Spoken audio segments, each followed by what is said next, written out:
Hi guys, my name is Jessica and I wanted to share with you today our infertility story.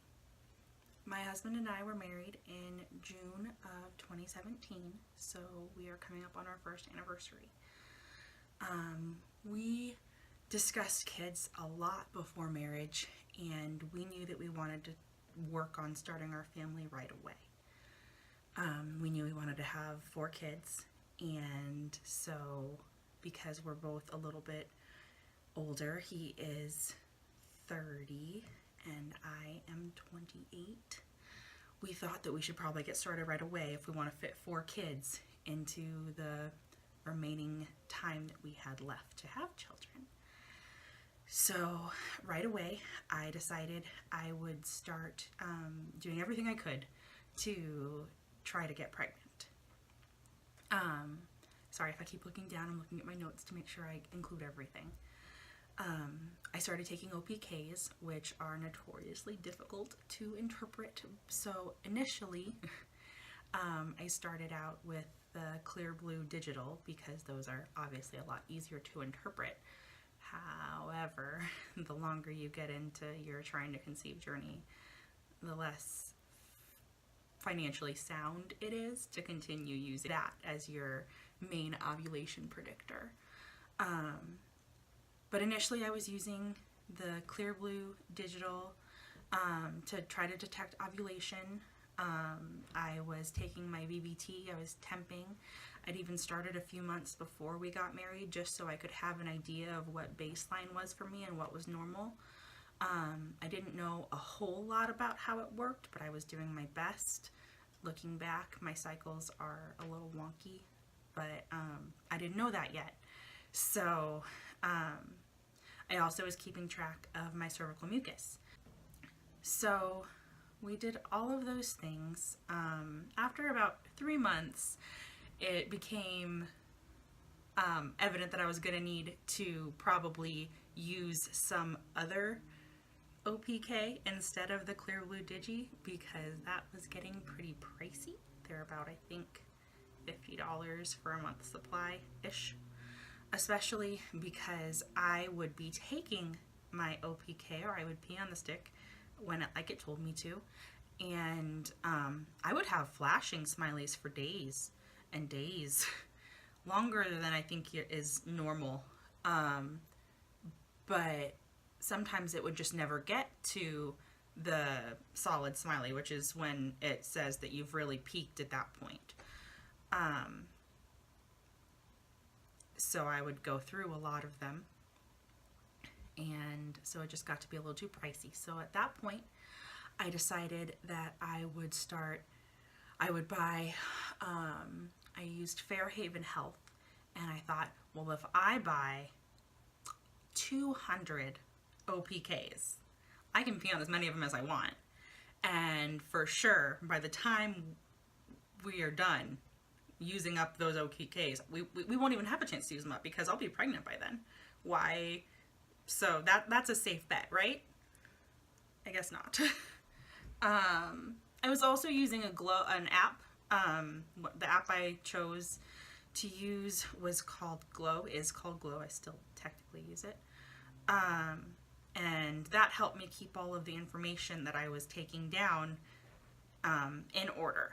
So I would put my temp in there, I would put my information about my cervical mucus, and I could also put in if I'd gotten a positive OPK.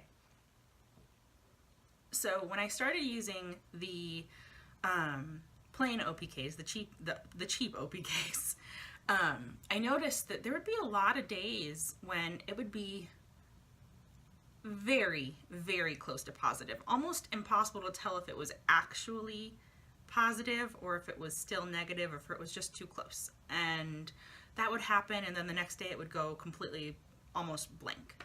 I would test at the same time every day. I would test on those days when it would be really high at one point. I would test later that day to see if I got my real surge, because I know that if you have your surge, it's supposed to be darker. It's as dark or darker, but the difficulty with that is that sometimes as dark if you really want it to be positive, you'll tell yourself it is, even if it might not be. So they were just really, really difficult to interpret. And probably by about month 6, I'd noticed that once I'd gotten an OPK that was darker, and it was very evidently darker. And that was really exciting. It was really awesome to have it be clear that clearly I was going to ovulate for real this month. So we needed to get to baby dancing. And we did. We generally were baby dancing. If I was in my fertile window, it was 7 days in a row, multiple times a day, making sure we were hitting every possible opportunity to cover that window of time, to make sure that the sperm would meet the egg, or so we thought. Unfortunately, still did not wind up pregnant. By about January, I was starting to get pretty concerned. At that point, we'd been married for just over 6 months, which is not very long in the scheme of anything, really. But I knew that 80% of couples, 80%, are successfully pregnant for 6 months of trying. It seemed like really bad odds that I hadn't gotten pregnant yet, and it started to really worry me that something might be wrong. I knew from talking to some people that it's normal and it can take up to a year.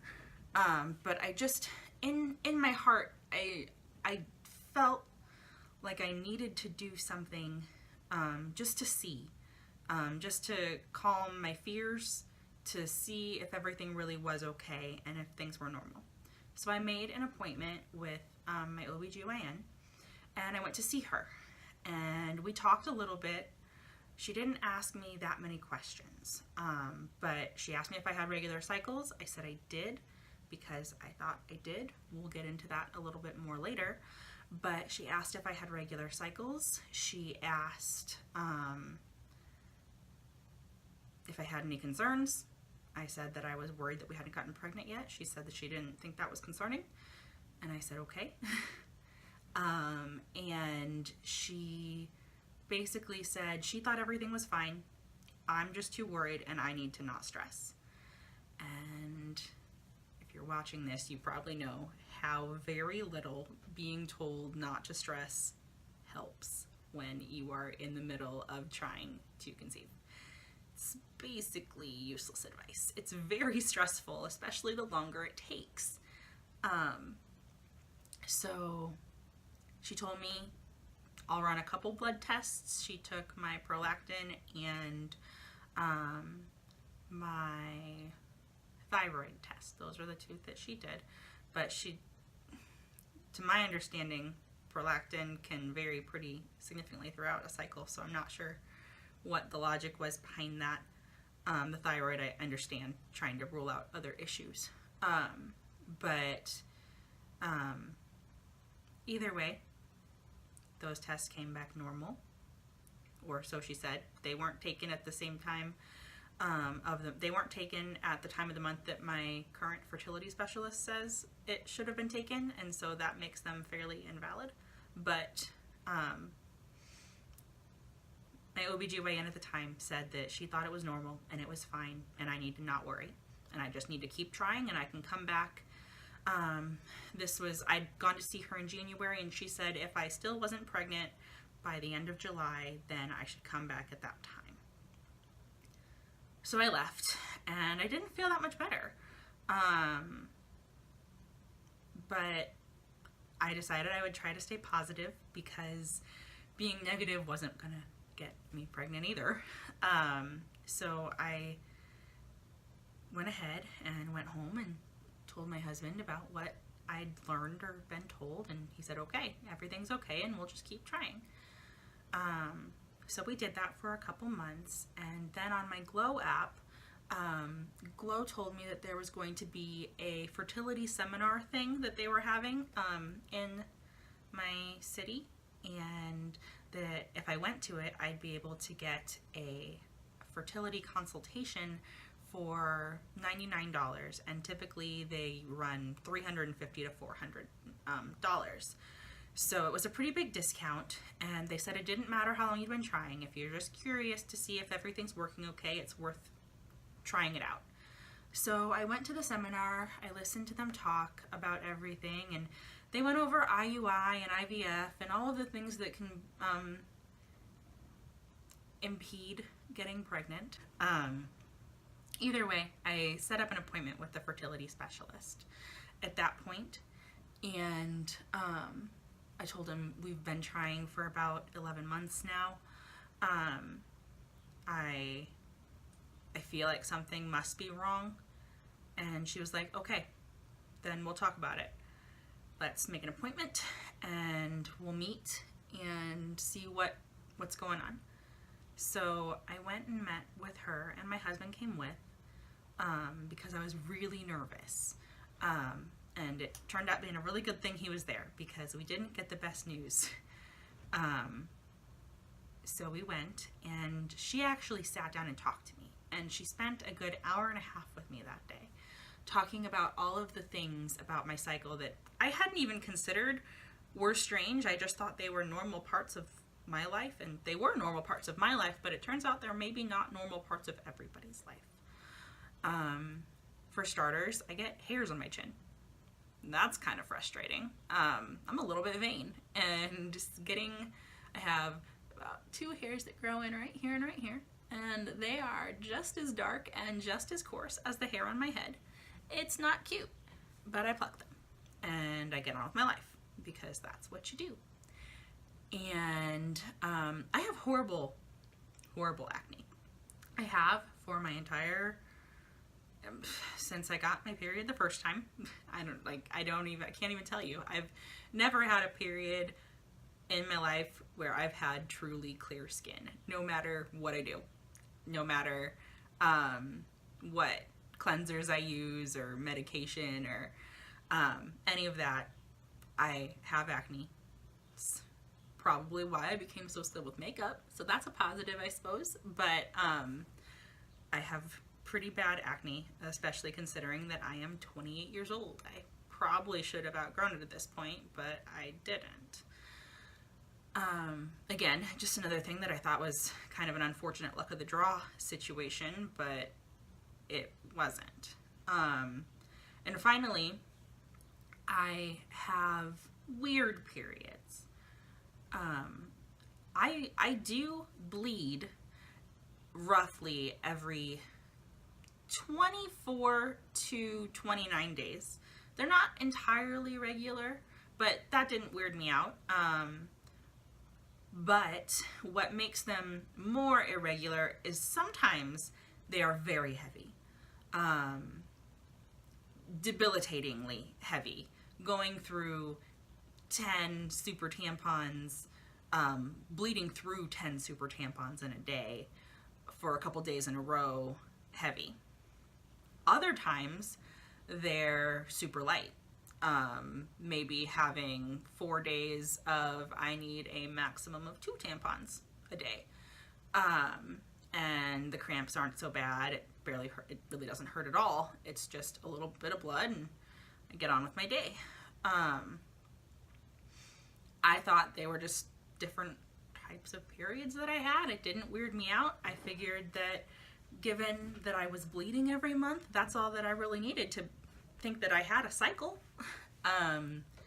My doctor said that probably wasn't the case, that they were not all real periods, that I probably wasn't always ovulating, and that in fact she didn't think I might be ovulating much at all.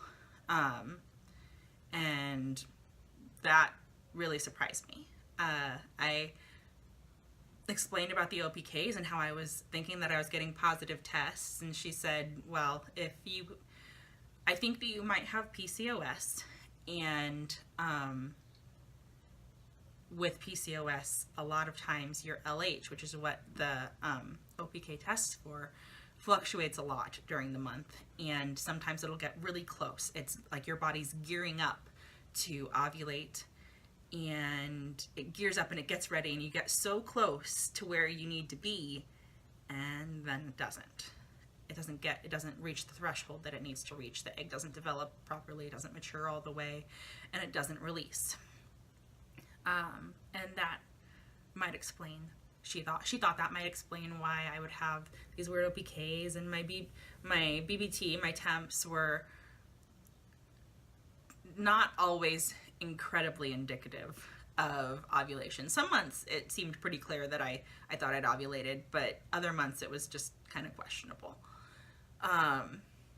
And so what she wanted to do was run a transvaginal ultrasound to take a look at my ovaries. And she did, and my uterus. Take a look at both of them. And she did that. So the first thing she did was look at my uterus. If you've ever had a transvaginal ultrasound, whew, well, those are awkward. My husband and I are pretty traditional, pretty conservative Christian people. Having somebody put the wand up me was something else. But so we went and had the transvaginal ultrasound that same day. The doctor performed it, and she looked at my uterus, and she said, well, to start, your uterus is not the typical shape. A standard uterus is like an upside down pear. It's round and bigger at the top, and then it kind of goes smaller at the bottom. My uterus is heart-shaped, which sounds much cuter than the reality of it is. A heart-shaped uterus goes kind of like this. And because it's not completely separated, there are more severe forms of this. It's called a partial bicornuate, something like that, uterus. And basically what that means, it doesn't affect my ability to get pregnant, but it does have a significantly higher chance of me having miscarriages. And so that was a bit of a shock at first, but I was okay. That's okay. We can overcome that. There's not necessarily solutions for it, but a solution is bed rest. There's ways to deal with it. So I hadn't lost hope. Things were okay. Then she went and looked at my ovaries, and I don't know if you've ever seen what a regular ovary looks like and what a not so regular ovary looks like, but we went to look at my ovaries, and at this point I'd followed a number of people on YouTube and Instagram. I knew what PCOS ovaries looked like. I knew what it looked like to have cysts on your ovaries. It looks like a strand of pearls just surrounding your ovaries, and again, it sounds cute, but it's not. It is a bit devastating. You can get pregnant having PCOS, and then there's some people who try for years and years and years, and it's not successful. And I knew both of those things, and when I saw both of my ovaries were covered in cysts, it was really hard for me to not break down right there in the room.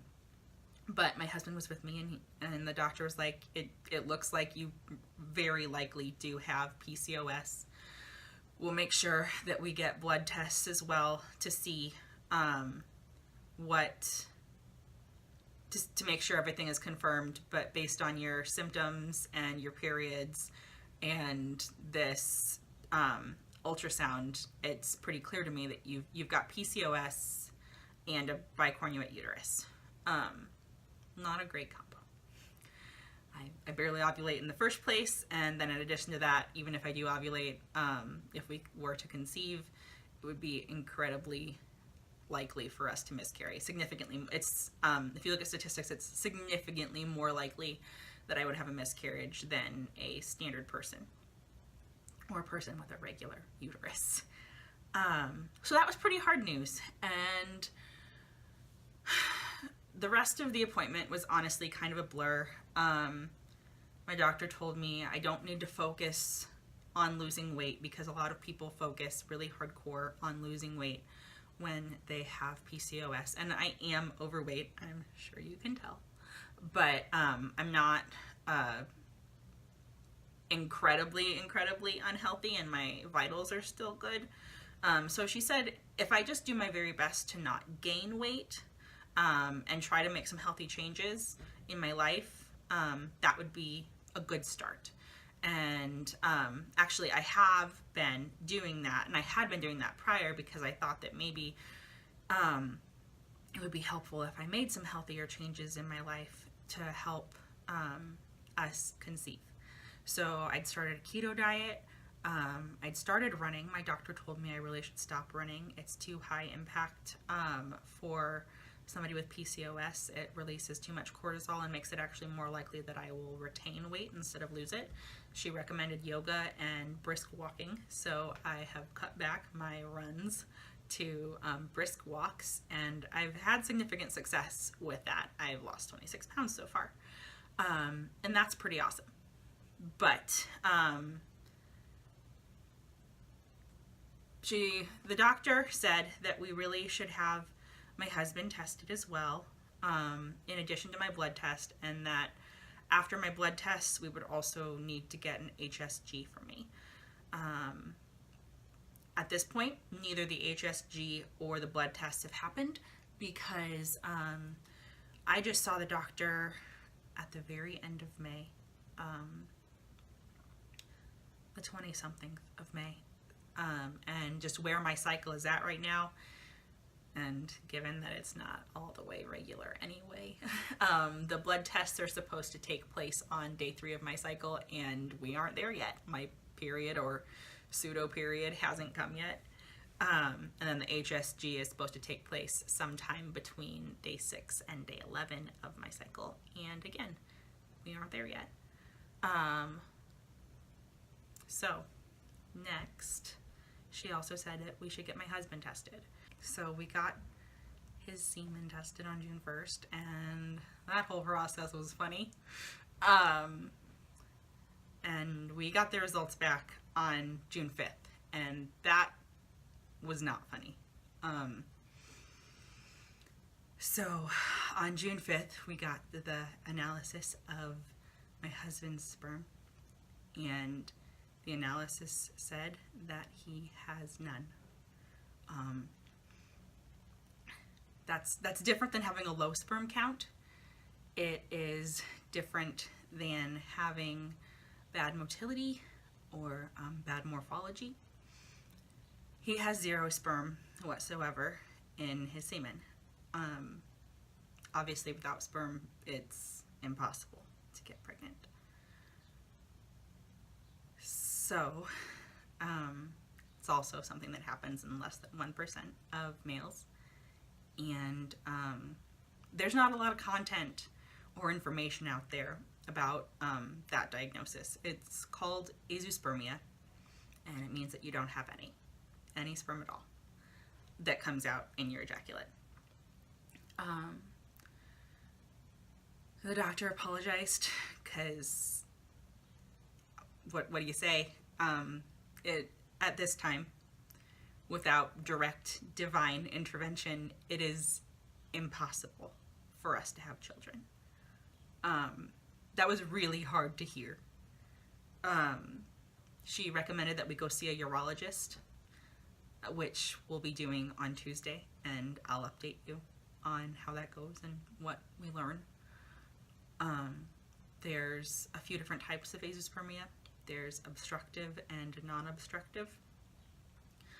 Obstructive azoospermia has a chance at being unblocked. It's if there's a blockage, and that blockage is the reason that no sperm come through. There's a moderate % chance that surgery can unblock it, and even if surgery can't unblock it, he'd still be making sperm, and they can do a few different types of surgery to manage to get those out. But the only option at that point is to do IVF. The other alternative is that it would be non-obstructive, and non-obstructive azoospermia is a lot more difficult to work with. There's a significantly lower chance that you can do anything about it at all. There's a few different types of that. I've read everything that I can find about it. Again, it's fairly rare, so there's not much information. But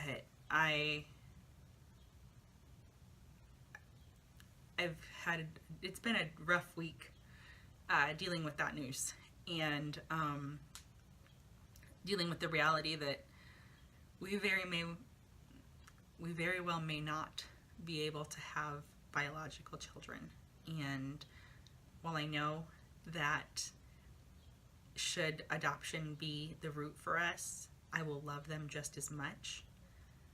My plans and how I envisioned my life has changed drastically in the last week or two. And so we're still coping with that at this time. And we haven't given up hope that there is a way for us to have biological children that are biologically both of ours. That's why we're going to the urologist, to see what can be done, if anything, and to learn why he's not making sperm, or there's none coming out. But that's, I guess, where we're at. I felt that I needed to make this video because there's so little out there. And right now, honestly, I feel so incredibly alone in this. I know that there's a lot of people who have PCOS. There's a big community who can support me through that.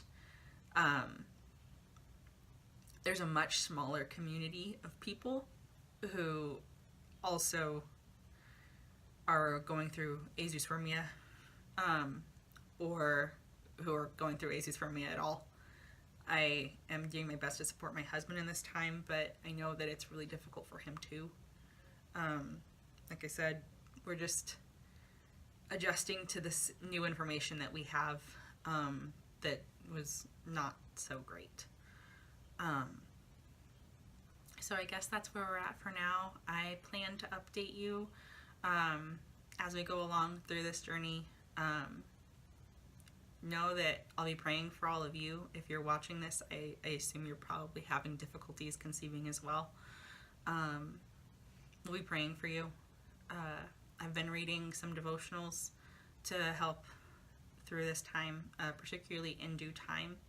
And that's given me some solace. The author of that book actually has PCOS, I believe, and her husband has azoospermia, so it's right up my alley, and it's exactly what we're dealing with, and it's pretty rare to have that combo. So either way, thank you for watching. If you are interested, go ahead and subscribe. I'll be updating as much as possible. I'll probably make videos about every step of the journey that we decide to take, while we work through decisions, how we're coping in general with the realization that biological children might be out of the question for us.